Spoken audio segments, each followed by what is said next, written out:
আসসালামু আলাইকুম ওরহমতুল্লাহ। তোমরা কেমন আছো সবাই? আশা করি মহান আল্লাহর অশেষ রহমতে বেশ ভালো আছো। জব প্রার্থীদের এই আলোচনাটা শুরু করার কথা ছিল অনেক আগ থেকে আমি বলে আসছিলাম বারবার, কিন্তু তারপরেও বিভিন্ন কারণে হয়ে উঠছিল না। আলহামদুলিল্লাহ আমি হাজির হয়েছি। তোমরা যারা জব প্রিপারেশন নেওয়ার প্রস্তুতি নিয়েছো শুরু থেকে, বিশেষ করে শিক্ষক নিবন্ধন পরীক্ষা অথবা 10ম থেকে 20তম গ্রেডের যে পরীক্ষাগুলো, এগুলোর চমৎকার প্রিপারেশান আমরা সাজানোর চেষ্টা করবো এই আয়োজনে। শুধুমাত্র আমার এই ইংরেজি ক্লাস নয়, ইংরেজি ক্লাসের সাথে সাথে নিশ্চয়ই তোমরা লক্ষ্য করেছো, ইংরেজি ক্লাসের সাথে সাথে তোমরা কিন্তু অলরেডি বাংলা ক্লাসের নোটিশ পেয়েছো। গত দিনে কিন্তু অলরেডি গণিতের ক্লাস হয়েছে, এরপরে আজকে আমার ইংরেজি ক্লাস হবে এবং এরপরে থাকবে বেসিক্যালি সাধারণ জ্ঞান। তো এটা যেহেতু হচ্ছে প্রবাহ ক্লাস, দ্যাট মিন্স এই ক্লাসগুলো থেকে তুমি ফিল করবে যে আমাদের আয়োজন তোমার জন্য সুইটেবল কিনা, আমাদের কথোপকথনগুলো বা টিচার্সগুলো তোমার মনের মতো কিনা। মূলত এটাই কারণ। এই ক্লাসগুলো দিয়ে তোমার প্রিপারেশন পরিপূর্ণ হবে না, বাট তুমি তোমার নিজেকে বলা যায় যে একটা অ্যাডজাস্ট করতে পারবে যে তুমি আমাদের সঙ্গে শেষ পর্যন্ত থাকতে পারবে কিনা, এমন একটি জায়গা কিনা, রাইট? সো বেসিকলি আজকে ক্লাসের মধ্য দিয়ে আমি ইংরেজি ক্লাসের দুটো জিনিস ক্লিয়ার করার চেষ্টা করবো ইনশাআল্লাহ। একটা হচ্ছে যে নিবন্ধন পরীক্ষায় কী ধরনের প্রশ্ন হয়, এবং নিবন্ধন পরীক্ষার প্রস্তুতি নিলে আমি মনে করি যে মোর দেন 80% জব প্রিপারেশনটা কমপ্লিট হয়ে যায়। সেক্ষেত্রে আশা করি যে যারা নিবেদিত প্রাণ, যারা লেগে আছো যে আমি চমৎকারভাবে নিবন্ধনের এই কোর্সটাই করব, তাহলে মোর দ্যান 80% জবের প্রিপারেশন তোমার হয়ে যাবে ইনশাআল্লাহ। আমি দিনক্ষণ তারিখ সব জানিয়ে দেবো আমাদের এই পেইড ব্যাচের। আপাতত প্রবাহ ক্লাসগুলো কন্টিনিউয়াসলি করতে থাকো, প্রতিদিনই একটা করে ক্লাস থাকবে। যেমন আগামী কাল শুক্রবার, সেদিন ক্লাসটি বন্ধ থাকবে। শনিবার আবারও আরেকটি ক্লাস রয়েছে, এরপর রবিবার, এভাবে চলতে থাকবে ইনশাআল্লাহ। তোমরা অনেকে আমাকে সালাম দিয়েছ, ওয়ালাইকুম আসসালাম ও রহমতুল্লাহ। তোমরা কি ঠিকঠাক মতো আমাকে শুনতে পাচ্ছ কিনা আমাকে একটু জানাও। আর কারিগরি বলা যায় এবং টেকনিক্যাল ইস্যুজের কারণে আমার আজকে আসতে দেরি হয়েছে। লাইভটা বারবারই লাইভ স্ট্রিমিং কেটে যাচ্ছিল, তারপরে আমরা টেকনিক্যাল ইস্যুসটা সলভ করতে পারি এবং আলহামদুলিল্লাহ তারপরে তো লাইভে হাজির হয়েছি। ওকে, শুনতে পাচ্ছ কিনা একটু আমাকে কমেন্টে জানাও।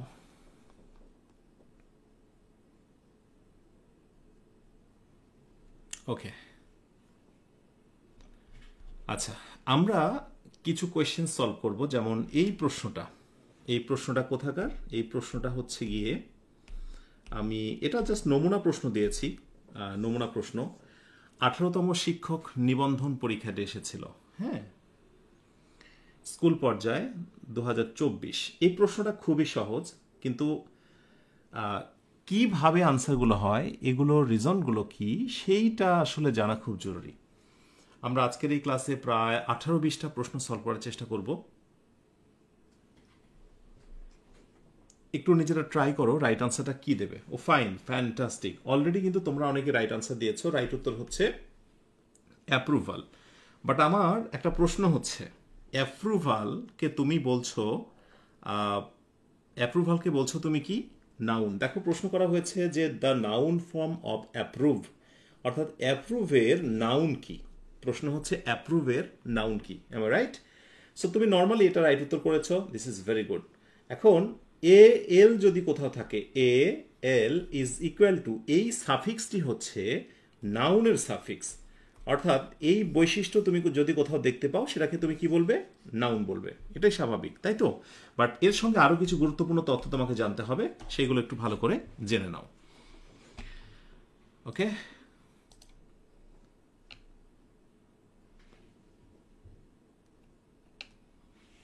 আসলে আজকে টেকনিক্যাল ইস্যুসটা খুবই হ্যাঁ, এবার এবার ঠিক আছে। তো এখানে যে বিষয়গুলো জানা খুব জরুরি, যদিও আমরা অ্যাপ্রুভালকে রাইট উত্তর বলছি, থ্যাংক ইউ সো মাচ যারা বুঝে শুনে রাইট উত্তর দিয়েছো। আমরা গুরুত্বপূর্ণ একটা নোট এখানে করে নেব সবাই, এবং নোটটা হলো যদি আমরা কোথাও ভার্বের সাথে এ এল দেখতে পাই, ভার্বের সাথে এ এল দেখতে পেলেই তবেই সেই শব্দটাকে আমরা নাউন বলবো। মনে রেখো, ভার্বের সাথে অ্যাপ্রুভ, অনুমোদন করা, তার সঙ্গে এ এল যুক্ত হয়েছে, শব্দটি হচ্ছে নাউন। প্রক্ষান্তরে আমরা যদি কখনো নাউনের সাথে এ এল দেখতে পাই, নাউনের সাথে এ এল দেখতে পাই, তাহলে কিন্তু সেটা হয়ে যাবে অ্যাডজেক্টিভ। এই তথ্যটুকু তোমার জানা খুব জরুরি। ভার্বের সাথে এ এল, দ্যাট মিনস সেটি হচ্ছে নাউন, আর নাউনের সাথে এ এল সেটি হয়ে যাবে অ্যাডজেক্টিভ। যেমন আমি যদি দুই একটা অ্যাডজেক্টিভের এক্সাম্পল দিই, যেমন ধরো আমি বললাম নেচার, নেচার এটা হয়ে গেল ন্যাচারাল, ওকে, নেচার থেকে ন্যাচারাল। অথবা আমি যদি বলতে পারি গ্লোব, গ্লোব মানে পৃথিবী, গ্লোব বিএল, গ্লোবাল, রাইট। এরপর ধরো আমি বললাম যে নেশন, নেশন মানে জাতি, T I O N L, national. So national, A L দেখো যার যার সঙ্গে যুক্ত হয়েছে সবগুলো শব্দই হলো অ্যাডজেক্টিভ। সুতরাং অ্যাডজেক্টিভের সাথে যদি এ এল যুক্ত হয় তাহলে শব্দটা নাউন হয়ে যায়, আর ভার্বের সাথে যদি এ এল যুক্ত হয় তাহলে সেগুলো নাউন হয়ে যায়, যেটা অলরেডি তোমরা জেনেছো। আমরা চাইলে আরও দু একটা এক্সাম্পল দিতে পারি, যেমন ধরো অ্যারাইভাল, অ্যারাইভ থেকে অ্যারাইভাল, ওকে, আগমন। এরপরে রিফিউজ হতে পারে রিফিউজাল। পারলে তোমরাও দু একটা এক্সাম্পল দিতে পারো।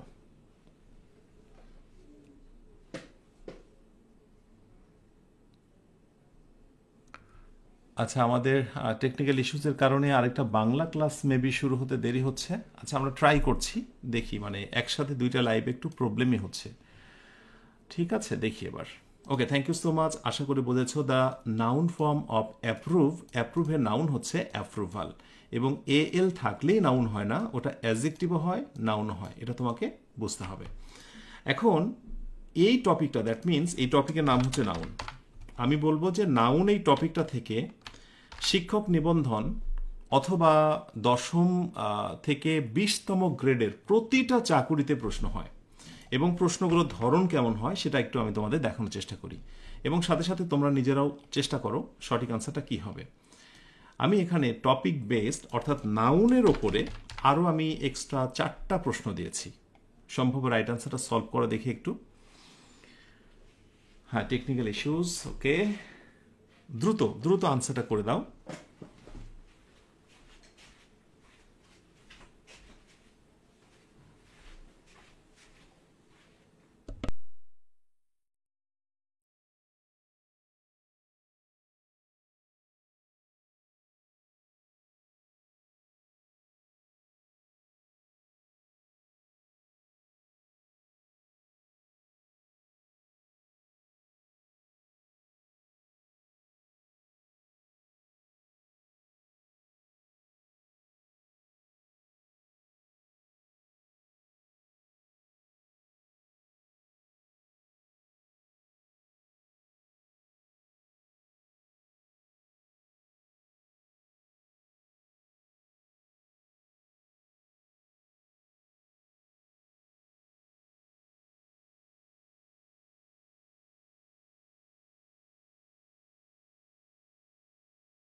ও ফাইন, অনেকে রাইট আনসার করেছো। এবার রাইট আনসারগুলো একটু মিলিয়ে নাও।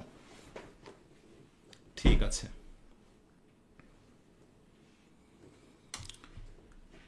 Hasan has red most of the works. দেখো, ওয়ার্কের সাথে কিন্তু নর্মালি এস বাই এস হয় না, মনে রেখো। ওয়ার্কের সাথে নর্মালি এস বাই এস হয় না, কিন্তু যদি শিল্পকর্ম, কোনো সাহিত্যকর্মগুলোকে একসাথে বোঝানো হয়, অর্থাৎ হাসান নজরুলের সব কিছু পড়েছে। এই ওয়ার্কস মানে হচ্ছে এর ভিতরে কবিতা আছে, নাটক আছে, উপন্যাস আছে, সব কিছু। ওকে, সো সবগুলোকে আমরা বলতে পারি ওয়ার্কস। তাছাড়াও মোস্ট অফ এর পর নাউনটা কিন্তু প্লুরাল হয়। সো এখানে একটা ছোট্ট নোট মনে হয় করা যেতে পারে, সেটি হচ্ছে যদি আমরা মোস্ট অফ দা ইউজ করি, মানে মোস্ট অফ এর পর সহজ কথায় ডট ডট এরপরে যদি নাউন থাকে, সেই নাউনটা কিন্তু হয়ে যাবে প্লুরাল। নাউনটা হয়ে যাবে প্লুরাল। সো সেই দিক থেকে রাইট উত্তর হচ্ছে works. The noun of endure, endure মানে হচ্ছে সহ্য করা, রাইট? সো এন্ডিওর হচ্ছে সহ্য করা, এটার ভার্ব হচ্ছে এটা এন্ডিওর, এটার নাউন হচ্ছে এন্ডিওরেন্স, সহনশীলতা, রাইট? সহনশীলতা। অর্থাৎ নাউন এই টপিক থেকে কোনো কোনো সময় ফিলিং ইন দ্য গ্যাপে এই ধরনের প্রশ্ন হবে, আবার কোনো একটি শব্দ দিয়ে বলবে সেই শব্দটার নাউন কি, ভার্ব কি, মানে এই টাইপের একটা কোয়েশ্চেন্স হয়। আবার কোনো কোনো সময় এই ধরনের কোয়েশ্চেন হতে পারে, the warning of the authority falls on deaf ears, অর্থাৎ কর্তৃপক্ষের সতর্কতা উপেক্ষিত হচ্ছে। ওয়ার্নিং এর নিচে আন্ডারলাইন করে বলা হচ্ছে ওয়ার্নিং শব্দটা কি। ইয়েস, শব্দটা অবশ্যই হচ্ছে নাউন। কেন বলো তো? এখানেও আমরা ছোট্ট একটা সূত্র নোট করে নিতে পারি। নোট খুবই ফানি এবং খুব সহজ নোট, সেটি হচ্ছে দা প্লাস মাঝখানে একটা নাউন হয় এবং তারপরে একটা অফ হয়, মানে মোস্ট অফ দ্য টাইম এটা হয় আর কি। দা নাউন অফ, তুমি খেয়াল করে দেখো, দা নাউন এবং অফ, বুঝেছ? এরপরটা আসো, which one of the following is an abstract noun, নিচের কোনটিকে অ্যাবস্ট্রাক্ট নাউন বলা যায়? এগুলো যেহেতু সলভ ক্লাস, তোমাকে বিস্তারিত বুঝিয়ে আমি ক্লাস নিচ্ছি না, দ্যাটস ওয়াই এইগুলো শুধু আনসার করার বিষয়। একটু ফিল করো কি ধরনের প্রশ্ন তোমার আসতে পারে আসন্ন প্রতিযোগিতামূলক পরীক্ষাগুলোতে। সো অ্যাবস্ট্রাক্ট নাউন যাকে ধরা যায় না, ছোঁয়া যায় না, শুধু অনুভব করা যায়, সেই দিক থেকে রাইট উত্তর হচ্ছে চাইল্ডহুড। শিশুকাল, শৈশবকাল। শৈশবকালকে তুমি ধরতে ছুঁতে পারবে না, বা শিশুকে ধরতে ছুঁতে পারবে, তাই তো? আচ্ছা, আর আমরা এদিকে যদি বলি যে চাইল্ডটা কি নাউন, তাহলে কমন নাউন। ফ্যামিলিটা কি নাউন, কালেকটিভ নাউন। বয়টা কি নাউন, কমন নাউন। বুঝতে পেরেছ? সো সবই জানতে হবে, শুধু সঠিক আনসার না, ভুলগুলো কি বা ভুলের সঠিকটা কি সেটাও জানতে হবে। So thank you so much যাদের সবগুলো রাইট উত্তর হয়েছে। যারা এই 4টা আনসারই ঠিকঠাক দিয়েছো তারা একটু কমেন্টে জানাও তো, আমি একটু জানতে চাই কাদের হয়েছে।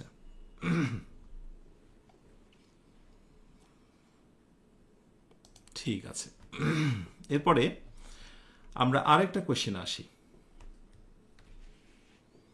এটাও শিক্ষক নিবন্ধন পরীক্ষাতে আসা। এই যে দেখো, এই পাশে আছে প্রাথমিক বিদ্যালয় সহকারী শিক্ষক 3য় পর্যায় 2019 সালে আসা একটা প্রশ্ন। প্রশ্নগুলো খুবই সহজ, এবং প্রসঙ্গত বলি যে প্রশ্নগুলো দেখে অনেকে বলবে যে এত সহজ না, আসলে সহজগুলোই আসে। আমি বলবো যে এই সহজ প্রশ্নগুলোই তোমাদের চাকুরি পরীক্ষায় আসবে। সহজ প্রশ্নগুলো চাকুরি পরীক্ষা আসবে, হতাশ হওয়ার দরকার নেই। একেবারে হাতে হাতে গুনে গুনে খুবই সহজ টপিকগুলো সিলেক্ট করে সেগুলোর উপরে প্রশ্ন পড়াবো, এবং ইনশাআল্লাহ কপাল যদি পড়া না হয় যে কোনো প্রতিযোগিতামূলক পরীক্ষা ইনশাআল্লাহ কমন আসবে। ওকে, এটুকু আশ্বাস রাখতে পারো ইনশাআল্লাহ। ওকে, সো দেখো রাইট আনসারটা আমরা একটু নিয়ে নিই। It was I, it was I.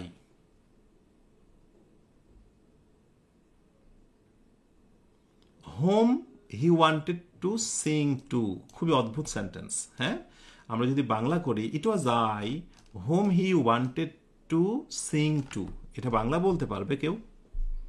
হ্যাঁ, বাংলাটি একটু এমন হতে পারে, আমি সেই ব্যক্তি, ইট ওয়াজ আই, আমি সেই ব্যক্তি যার সাথে সে গান গাইতে চেয়েছিল। এই ধরনের কথাগুলো বলি, আমি সেই ব্যক্তি যে অপরাধ করেছি, আমি সেই ব্যক্তি যে তোমাকে বলেছিলাম। এই যেই সেই বলে একটু হাইলাইট করার জন্য ইট ওয়াজ, ইট ইজ সাবজেক্ট, তারপরে একটা রিলেটিভ প্রোনাউন নিয়ে আসতে হয়। এখন এই হু এবং হোমের ব্যবহার নিয়ে বিস্তারিত কথা বলা যাবে, ছোট্ট একটা নোট করে নেওয়া যেতে পারে। সেটি হচ্ছে হু সাধারণত হু এর পরে basically most of the time verb দ্বারা শুরু হয়। ওকে, আর হোমের পর basically most of the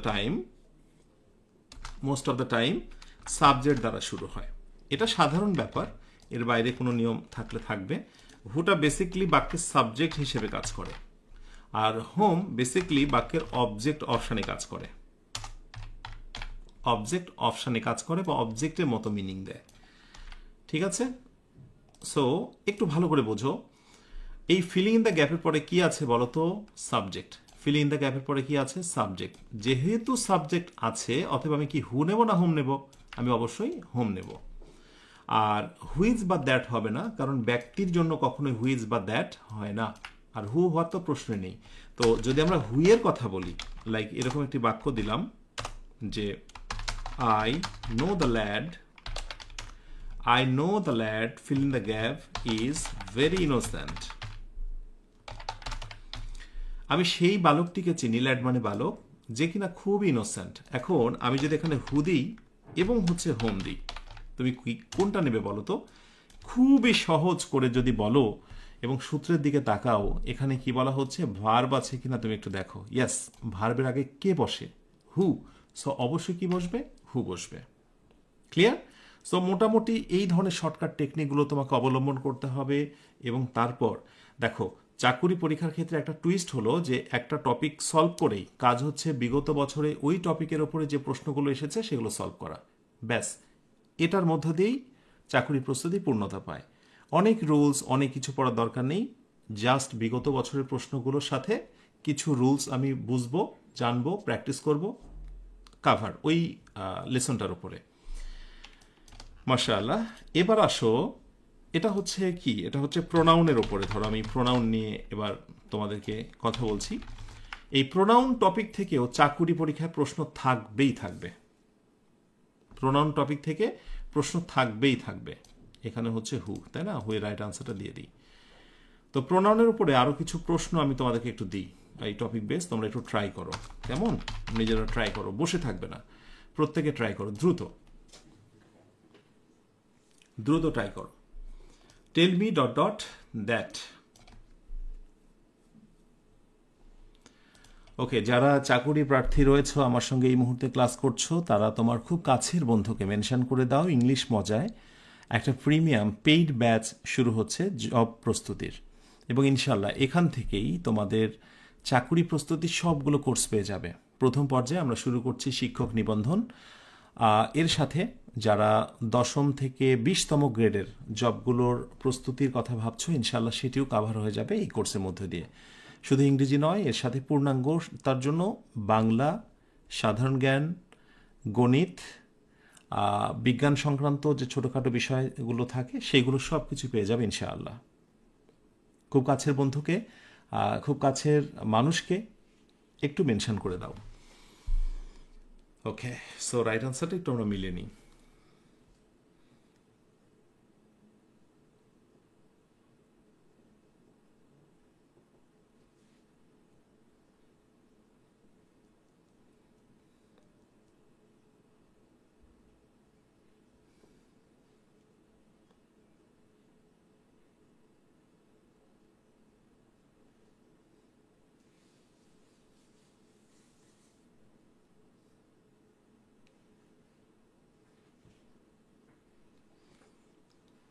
fine, অনেক আনসার করছো, very good.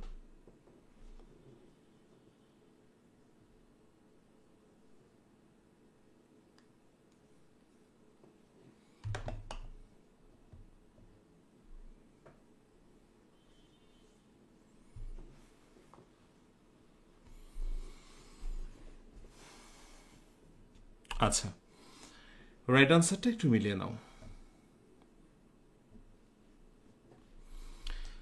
Tell me who told you.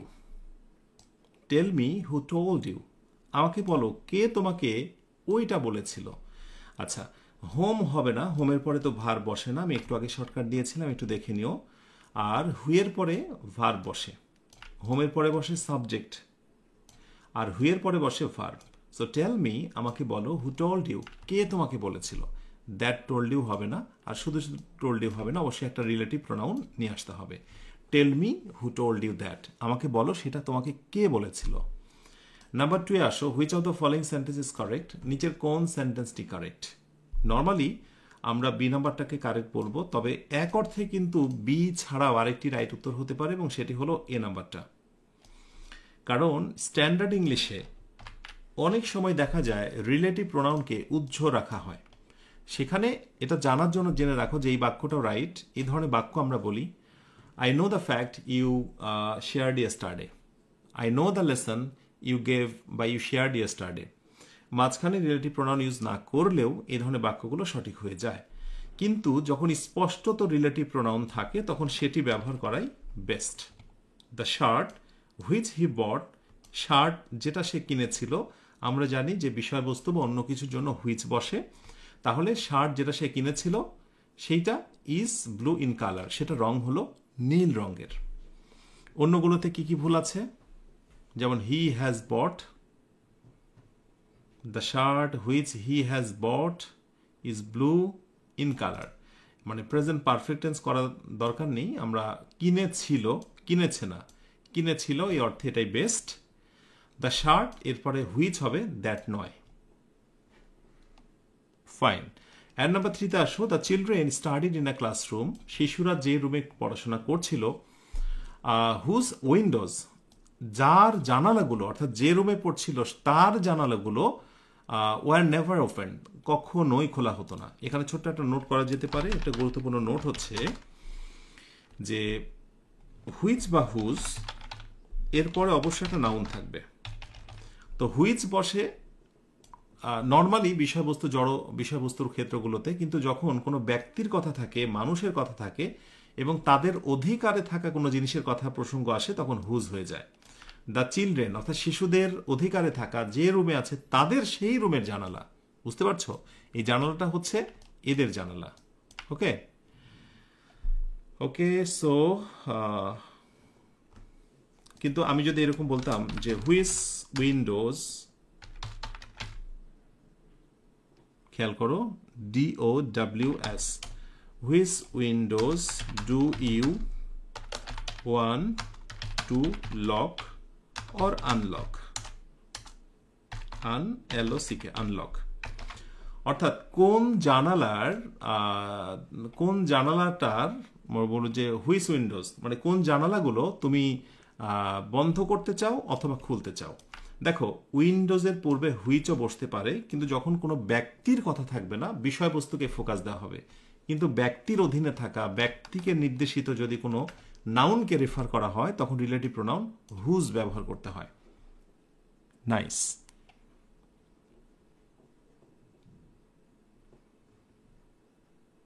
আচ্ছা, একজনে বলেছে 2C কি রং?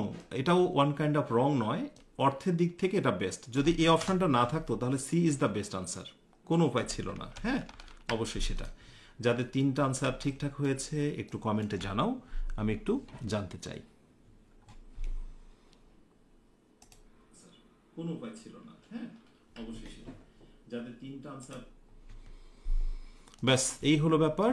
এরপরে আমরা একটু সামনে এগোই, 3 নম্বরে আসি, আরেকটা কোয়েশ্চেন সলভ করি আমরা। What part of speech is the manly? এই ধরনের কিছু প্রশ্ন হয়, পার্টস অফ স্পিচ থেকে কিছু প্রশ্ন হয় যে এই শব্দটা কোন পার্টস অফ স্পিচ।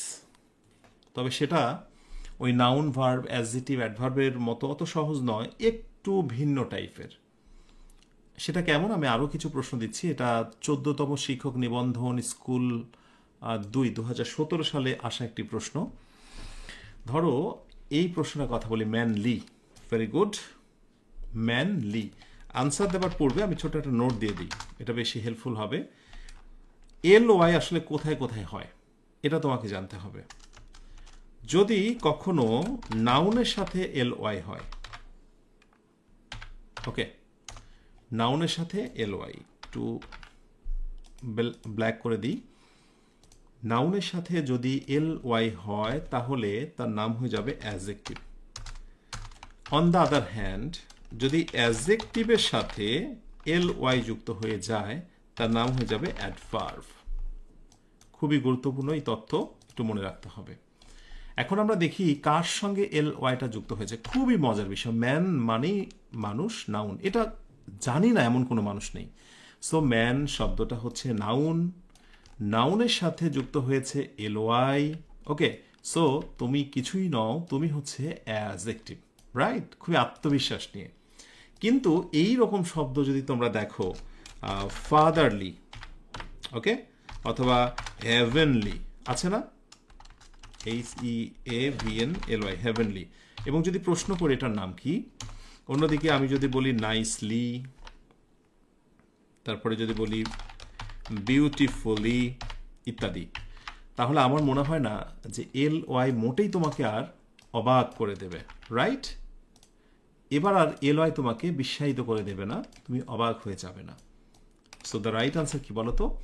নাউনের সাথে যেহেতু LY হয়েছে, হ্যাভেন মানে স্বর্গ, নাউনের সাথে LY হয়েছে, অতএব কোনো কথা নেই, এগুলোর নাম হয়ে যাবে adjective. On the other hand, nice মানে সুন্দর, এটা অ্যাডজেক্টিভ, আমরা আগ থেকে জানি। বিউটিফুল শব্দটি অ্যাডজেক্টিভ, আমরা আগ থেকে জানি, তার সঙ্গে LY মানে তার নাম হলো অ্যাডভার্ব। ঠিক আছে? সহজ জিনিসকে সহজ করে বলতে আমার ভালো লাগে। আমি জানি যে শিক্ষক নিবন্ধন পরীক্ষা 10ম থেকে 20তম গ্রেডের পরীক্ষাগুলোতে এত কঠিন আসে না। সুতরাং তোমরা কঠিন কঠিন জিনিস পড়ে চাকরির প্রস্তুতিকে কঠিন করো না। আমি আবার রিপিট করছি, যেহেতু প্রশ্ন হবে সহজ, সহজ জিনিসগুলোকে আমরা সহজ করে শিখব। সহজ জিনিসের মধ্যে কঠিন ভাব নিয়ে এসে প্রস্তুতিকে আমরা কঠিন করব না, ঠিক আছে? এবং তুমি নিশ্চিত থাকো, খাতা কলমে লিখে রাখো যে তুমি যে পরীক্ষা দিতে যাচ্ছ NTRC এর, সেটা স্কুল পর্যায়ে হোক, কলেজ পর্যায়ে হোক, অথবা প্রাথমিক লেভেলের তেদাই যে পরীক্ষায় হোক, এবং এর সঙ্গে 10ম থেকে 20তম গ্রেডের এই টাইপের একটা প্রশ্ন পাবে ইনশাআল্লাহ। এবার এই টপিকের উপরে আর কয়েকটা প্রশ্ন আমরা একটু দেখে নিতে পারি। টপিক বেস কিছু কোয়েশ্চেন্স। Which is adjective? নিচের কোনটাকে আমরা অ্যাডজেক্টিভ বলতে পারি? একটু ফাঁকা করে দিই।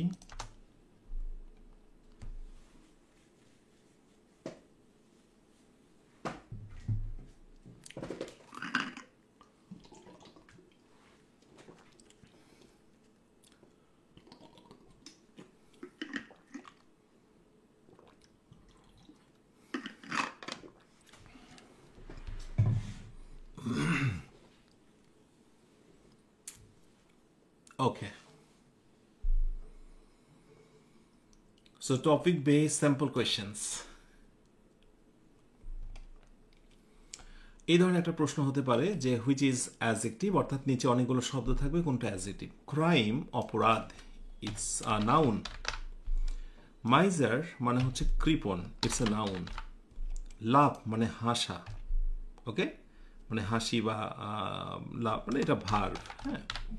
আর স্পেশাল বিশেষত, হ্যাঁ, বিশেষ, ইটস অ্যান অ্যাডজেক্টিভ। সো আমরা অ্যাডজেক্টিভ চেয়েছি, so the right answer is A number. Okay, ঠিক আছে। এবার আসলে দ্য ওয়ার্ড ওরাল, হ্যাঁ, ওরাল, ওরাল, হ্যাঁ, oral is connected with, oral শব্দটি কার সঙ্গে কানেক্টেড জানতে হবে। ওরাল এটা মূলত মুখের সঙ্গে কানেক্টেড, যেমন থাকে এরকম ওরাল পেস্ট, অথবা হচ্ছে ওরাল ক্লিনার ইত্যাদি ইত্যাদি। মুখ হচ্ছে নাউন, মনে রাখতে হবে, এটা হলো নাউন। আর ওরাল এটি হচ্ছে অ্যাডজেক্টিভ। ইংরেজিতে এরকম অনেকগুলো অ্যাডজেক্টিভ আছে যেগুলো সাধারণ অ্যাডজেক্টিভগুলো থেকে একেবারে আলাদা, যেগুলোকে বলা হয় ল্যাটিন অ্যাডজেক্টিভ, হ্যাঁ, বা ফরেন অ্যাডজেক্টিভ। যেমন মাউথ হচ্ছে নাউন, তার অ্যাডজেক্টিভ হচ্ছে ওরাল। যেমন নর্মালি ভালো করে বুঝো, BEUT, বিউটি শব্দটি হচ্ছে নাউন, ওকে, NOUN, নাউন। এটার অ্যাডজেক্টিভ কি? এটা অ্যাডজেক্টিভ হচ্ছে, আচ্ছা, বিউটি হলো নাউন, এটার অ্যাডজেক্টিভ হচ্ছে বিউটিফুল। এবং এটা খুবই সহজ, মোটামুটি এগুলো পারা যায় বা বোঝা যায়। কিন্তু হয় যে ইংরেজিতে যেগুলো ফরেন শব্দ আছে, যেগুলোর নাউন অ্যাডজেক্টিভগুলো অনেক কঠিন। যেমন তোমাকে যদি আমি বলি যে আচ্ছা বলো তো, প্রশ্ন হচ্ছে what is the adjective of village. বলা হচ্ছে যে ভিলেজের অ্যাডজেক্টিভ কি? দেখি তোমরা কজন এখানে আছো পারো, আমি অপশন দেব না। প্রশ্ন হচ্ছে what is the adjective of village, ভিলেজের অ্যাডজেক্টিভ কি? ঝটপট করে ঝড়ো গতিতে একটু জানিয়ে দাও, দ্রুত। সুন্দর। এই যে অনেকে আমার সঙ্গে রেসপন্স করছো, হ্যাঁ, এবং যারা এই যে রেসপন্স করছো, ইনশাআল্লাহ তোমরা চমৎকার একটা প্রিপারেশন নেওয়ার যোগ্যতা রাখো অনলাইন থেকে। এই যে অনেকে বলে না, মাশাআল্লাহ মোহাম্মদ ইউনুস আলী, আমি তোমার থেকে রাইট আনসারটা পেয়েছি। ওকে, ফাইন।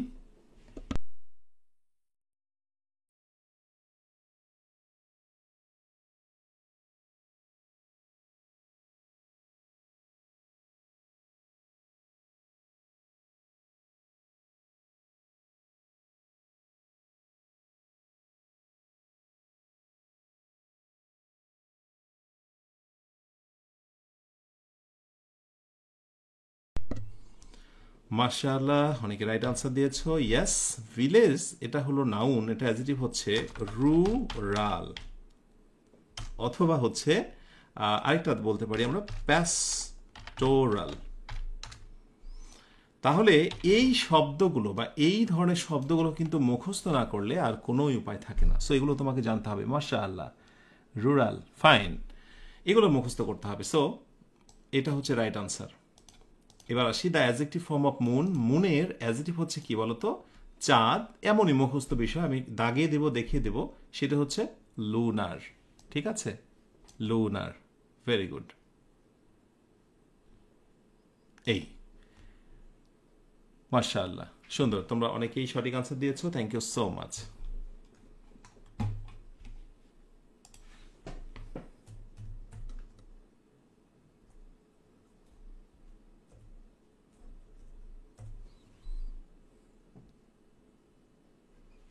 সুন্দর।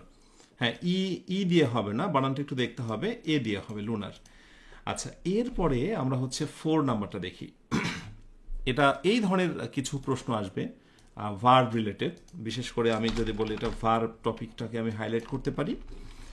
এই ভার্ব থেকে কিছু প্রশ্ন হয়। The dog is dot dot in front of the door, অর্থাৎ দরজার সামনে কুকুরটি ঘুমিয়েছিল, শুয়েছিল। হ্যাঁ, তো লাই নিয়ে একটা বিশাল কনফ্লিক্ট কাজ করে। আমি জানি না তোমাদের ভেতরে মানে তোমরা এটা জানো কি না। লাইয়ের কিন্তু খুবই সমস্যা।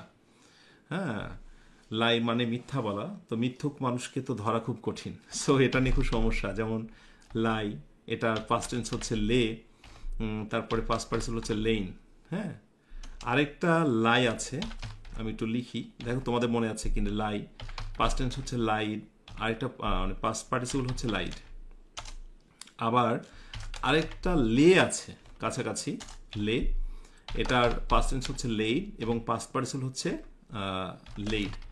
আমি সবসময় বলি যে তুমি যদি ক্রিটিক্যাল অর্থাৎ কম্পিটিটিভ এক্সামসগুলোতে ভালো করতে চাও, তাহলে কিছু ভার্ব তোমাকে খুব ডিস্টার্ব করবে। তার ভিতরে এই একটা ভার্ব, এরপরে আরও অনেক ভার্ব আছে, ব্রডকাস্ট, টেলিকাস্ট, হ্যাং, হ্যাঁ, এই টাইপের। সো লাই, এই লাই মানে কি? এই লাই মানে হচ্ছে, আমি শর্টকাটে ইংরেজিতে লিখছি স্লিপ, মানে হচ্ছে ঘুমানো। হ্যাঁ, লাই মানে হচ্ছে ঘুমানো। অথবা আমি বলতে পারি ঘুমানো বললেই হবে, সমস্যা নেই। আবার এই লাই, আরেকটা লাই আছে, এই লাই মানে হচ্ছে মিথ্যা বলা। হ্যাঁ, টেল আ লাই, যেটাকে আমরা মিথ্যা বলি। আর লে মানে হলো কোনো কিছু রাখা। হ্যাঁ, অথবা আরেকটি হচ্ছে ডিম পাড়া। আমি এখানে শর্টকাটে এগ দিলাম, অথবা কিপ সামথিং, কিপ সামথিং। আমি তোমাদের মনে রাখার সুবিধার্থে আমি এইভাবে দিলাম। তাহলে ডিম পাড়া অথবা কোনো কিছু রাখা, এই অর্থে। সো আমি এটাকে, কালারটাকে একটু আলাদা করি। তো এগুলোর যে বিষয়টি জানতে হয় সেটা হলো প্রেজেন্ট, পাস্ট এবং পাস্ট পার্টিসিপল। হ্যাঁ, এগুলো জানতে হয়। তো যাই হোক, কুকুরটা কি করেছিল? শুয়েছিল দরজার সামনে। শুয়ে থাকার ইংরেজি কি? লাই। সে লাইয়ের সাথে যখন আইএনজি হয় তখন কিন্তু কেমন হয়ে যায়? LY ING, lying. একেবারে ব্যতিক্রম। বিশ্বাস করো, এটা না জানলে কিন্তু তুমি সঠিক আনসার পারবে কিনা সন্দেহ আছে। সো আশা করব যে এগুলো তোমাদের প্রত্যেকের কন্ট্রোলে থাকবে, এই লাই সংক্রান্ত বিষয়টা। মাশাআল্লাহ, অনেকেই লিখছো লাইয়ের 3টা ফর্ম। এবার এই রিলেটেড আমি কয়েকটা টেস্ট দিচ্ছি ভার্বের, একটু ট্রাই করো তো, দেখি পারছো কিনা। এবং এখান থেকে তোমরা একটা ধারণা পাবে যে ভার্ব রিলেটেড কোয়েশ্চেন্সগুলো মোটামুটি এই টাইপের হয়। যেমন নাম্বার 1, হি কেপ্ট অন। এই রুলটা কোথাও না কোথাও থাকবেই থাকবে। আমি এটাকে বলবো যে 100% তোমরা একবারে এটা লিখে নাও। এই প্রেপোজিশন দিয়ে, মানে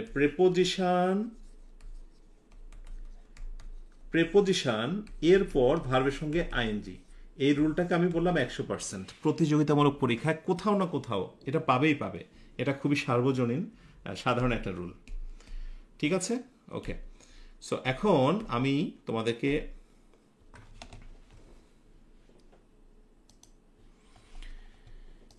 হি kept on singing, he kept on singing হবে, রাইট? প্রেপোজিশনের পর ভার্বের সঙ্গে I N G. It is I who am, এই যে এই হুটাকে বাদ দিয়ে দেবে, ঝামেলা করবে না। ইট ইজ আই, আয়ের পরে কে বসে বলো তো? অ্যাম বসে। ইট is I who am to blame, অর্থাৎ এটাই হচ্ছে আমি যাকে ব্লেম করা হয়, হ্যাঁ, নিন্দা করা হয় ইত্যাদি। সো হু ইজ নয়, হু অ্যাম হবে। কেন বলো তো? কারণ হু এর পূর্বে যেটা থাকবে সেটা অনুযায়ী হচ্ছে ভার্ব বসবে। যেমন হু এর পূর্বে যদি এখানে হি থাকতো তাহলে আমরা ইজ বসাতাম। বুঝতে পেরেছ? It is he who is. আর যখন আই বসিয়েছি তখন অ্যাম হবে। উই হেল্প হিম, এইরকম পজিটিভ ভার্বে কিছু রুল পাবে, আমি পরবর্তীতে তোমাদেরকে দেখাবো। যেমন ধরো হেল্প, এরপরে গেট, হ্যাভ, এরকম কিছু ভার্ব আছে না, মেক, এইগুলোর পর ভার্বের নানাবিধ ঘটনা ঘটে। V3 হয়, কখনো কখনো ইনফিনিটিভ হয়, 2+V1 হয়। এইগুলোকে গ্রামারের ভাষায় বলা হচ্ছে কজেটিভ ভার্বের রুল। সেটা আমি তোমাকে দেখাবো যে কখন কোন ফর্মটা হয়। ঠিক আছে, এই টাইপের একটা রুল আমি তোমাদেরকে শেখাবো। তাহলে হেল্প হচ্ছে এমন একটা ভার্ব, এরপরে বেসিকলি বেয়ার ইনফিনিটিভ বসে। বেসিকলি বেয়ার ইনফিনিটিভ, হেল্পের পরে ভার্ব হয় বেয়ার ইনফিনিটিভ। এবং তোমরা চাইলে নোটটা করে নিতে পারো। সেটা হচ্ছে লেট, মেক এবং হচ্ছে হেল্প। এই ভার্বের পর দ্বিতীয় ভার্বটার হয়ে যায় V1, মানে ভার্বের বেস ফর্ম। খুবই মজার রুল। এই শব্দগুলোর পর দ্বিতীয় যে ভার্বটা, সেই ভার্বটা হয়ে যায় বেস ফর্ম। তবে একটা নোট হচ্ছে, সামটাইম হেল্পের পরে দুইটা ভার্ব বসতে পারে। হেল্পের পরে দুইটা বসতে পারে, একটা হচ্ছে 2+V1, এটার ব্যবহার খুব কম, আর একটি হচ্ছে V1। সেই জায়গা থেকে তোমরা বলতে পারো যে স্যার এখানে তো হেল্প আছে, ওকে, সো 2+V1, হ্যাঁ এটাও নিতে পারি, আবার এটাও নিতে পারি, বাট বেস্ট আনসার হচ্ছে ডি নাম্বারটা। আসলে এটা যে কেন দিয়েছে এটা মোটেই দেওয়া ঠিক না, কারণ এটা দিলে কিন্তু শিক্ষার্থীদের মধ্যে একটা বড় সমস্যা তৈরি হয়। ওকে, অ্যান্ড লাস্ট আর একটা কোয়েশ্চেন আমরা সলভ করি। এই কোয়েশ্চেনটাও খুব খুব ইম্পর্ট্যান্ট। 17তম প্রভাষক নিবন্ধন 2022-এ আসা একটা প্রশ্ন নিয়েছি আমি। বলা হচ্ছে হুইচ ইজ কারেক্ট, নিচের কোনটি কারেক্ট। এখানে প্লেস দিয়ে, মানে এইখানে বা এইখানে সন্দেহের কোনো অবকাশ নেই। বাংলাটা হলো এখানে সন্দেহের কোনো অবকাশ নেই, কোনো অবকাশ নেই, কোনো স্থান নেই। এই ক্ষেত্রে তোমাকে ইউজ করতে হবে no room. No room is a phrase, no room is a phrase. এইটা তোমার মনে রাখা খুবই জরুরি। এবং সবসময়ই জায়গা আছে এমন হবে না, জায়গা নাই এরকম অর্থ হবে। হ্যাঁ, দেয়ার ইজ রুম না, দেয়ার ইজ নো রুম। ঠিক আছে, সো এই নো রুমটা এটা হচ্ছে ফ্রেজ, তোমাদের মনে রাখতে হবে। সো এখানে সন্দেহের কোনো অবকাশ নেই, এই অর্থে নো রুম, স্পেস নয়। ঠিক আছে, এটা তো কোনো জায়গা না, no area, okay, place for ইত্যাদি। So the right answer is C number. No রুমটা মনে রেখো, প্রচুর পরিমাণ আসে, একেবারে মুখস্থর মতো করে নাও।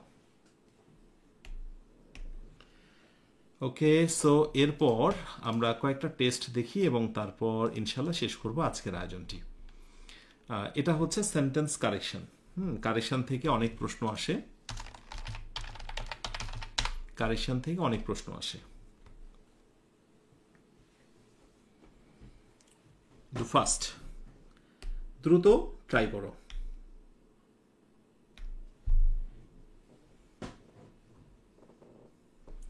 সেন্টেন্স কারেকশন থেকে প্রশ্ন থাকবেই থাকবে।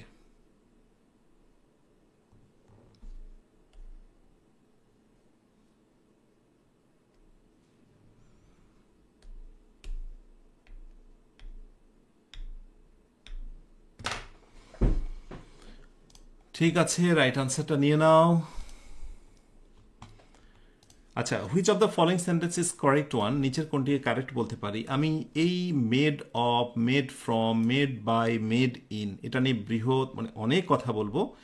শর্টকাটে বলে দিই, B is the right answer. Paper is made from would.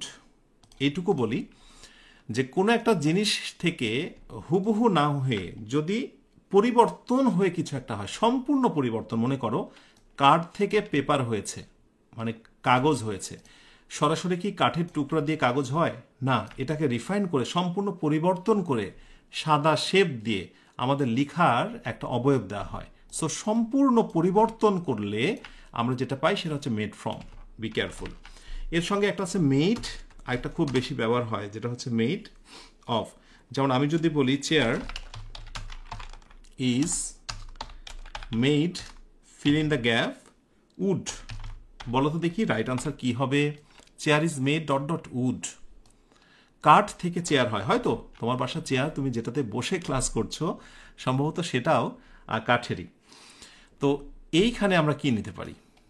Any assumption? Yes, right উত্তর হচ্ছে অফ হবে। তো কেন এখানে ছোট্ট করে বলি যে যখন সম্পূর্ণ পরিবর্তন না করে হুবহু সেই জিনিসটাই ব্যবহার করা যায়। হ্যাঁ, তুমি একটু চেঁচে সিলে সুন্দর চকচকা করে দিলে সেটা অন্য কথা, কিন্তু দেখো কাঠই কিন্তু তোমার সরাসরি চেয়ারে দেখা যায়, কাঠ কালার, কাঠের জিনিসটাই। সো যখন পরিবর্তন না করে হুবহু জিনিসটাকে তুমি ব্যবহার করে একটা জিনিস বানাও তখন হচ্ছে মেড অফ। আর যখন সম্পূর্ণ পরিবর্তন করে তুমি কোনো কিছু বানাও তখন হচ্ছে মেড ফ্রম। এই দুইটা ভেরি ভেরি ইম্পর্ট্যান্ট। মাশাআল্লাহ, পরিবর্তন। ঠিক আছে। Number 2, which sentence is correct, নিচের কোনটাকে কারেক্ট বলতে পারি। I don't know how to swim, এখানে হওয়ার কথা ছিল হাউ টু সুইম।